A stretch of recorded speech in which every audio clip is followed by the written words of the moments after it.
Alright guys, so all I'm doing now is I've plugged in my receiver and set everything to neutral, made sure everything is properly reversed if it needed to be changed. And then I'm looking at all the surfaces, and if anything is too far off of center, then I'm going through and changing where the spline lays on the servo itself to get it as close to center as possible. But because there are 25 gears, teeth in these, you're never going to get right in the middle. So for now, all we're going to do is adjust it so that the gear itself is as centered as possible, and we can make adjustments from there either with the turnbuckles or in the radio. So remember, we left everything loose, so let's go through and put Loctite and tighten down everything after we get it centered. Alright guys, we're going to go ahead and adjust all of our surfaces for equal movement in the up and down direction, or left and right for the rudder. To do that, we're going to use the Miracle Throw Meter, which is available at RedwingRC.com. It's about 15 bucks and a really useful tool. If you're not going to get one of these, at least get a piece of paper or something, kind of tape it in there and put a mark, make sure you're getting equal throw. This is really nice. All you got to do is set this up so that pointer is pointing right at 0.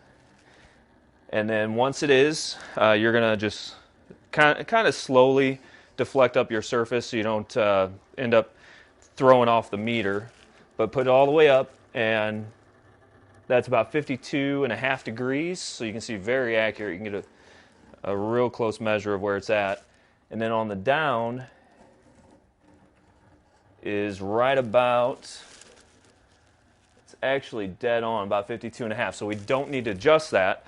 However, if it was, let's say it was 55 this way and 50 this way, we'd have to go into the radio and either go into travel adjust and adjust this down until we got to 50 degrees here and 50 degrees there, or increase one or the other. For me right now, that's plenty of throw on the ailerons to start with. Right now, all I'm really concerned about is making sure all my surfaces are equal, because I can go on my radio and increase the percentage of throw later on. So right now, let's just get that step done and move on from there. Another important note is I just went over to the left aileron, and I was only getting 45 in the up direction and 55 in the down. Currently my throw is maxed out, so what I'm going to do is go ahead and lower this one. I lowered the bottom range to 45%, so the left one right now is 45 up, 45 down. But if you remember, this one was 52.5 up and 52.5 down. I'm going to lower my travel, so this one is also going to be at 45 up and 45 down. Now, if we decide we do want a little bit more throw, right now I adjusted my horns and servo arms on all my surfaces to be a pretty conservative 1-to-1 ratio. So that means I could adjust my horn and get a little bit more mechanical throw out of my servos if I wanted to. But I may go to fly the plane and find out that 45 is plenty, so I may not need to do that. But for now, I'm just going to make sure all surfaces are equalized, both in the up and down and in their their paired sibling, basically. So we're going to go 45 degrees on this one as well. So I'm in travel now. I'm going to get to my right aileron. And let's see, moving it this direction all the way up. Right now we're about 52.5. And I'm going to lower it until we get to about 45. Right there. Go back down. Still at 0, good. And then in this direction also, lower it to about 45. Good. Now we're 45 up down on the right aileron, 45 up and down on the left. Alright guys, so I've raised the tail up so we can move it in the down motion too without running into the ground. We are at about 44, 43 degrees in the downward motion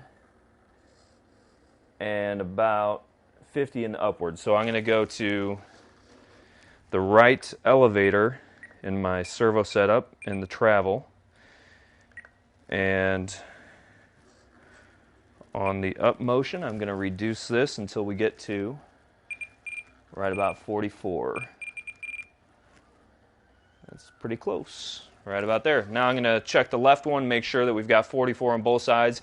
If we're lacking, because I already turned up my throw to 150 before I started working on this, so if we're lacking in either direction 44 degrees, and then I'm going to adjust this back down to the the smallest value right now. So I've gone ahead and adjusted all my surfaces so they're even.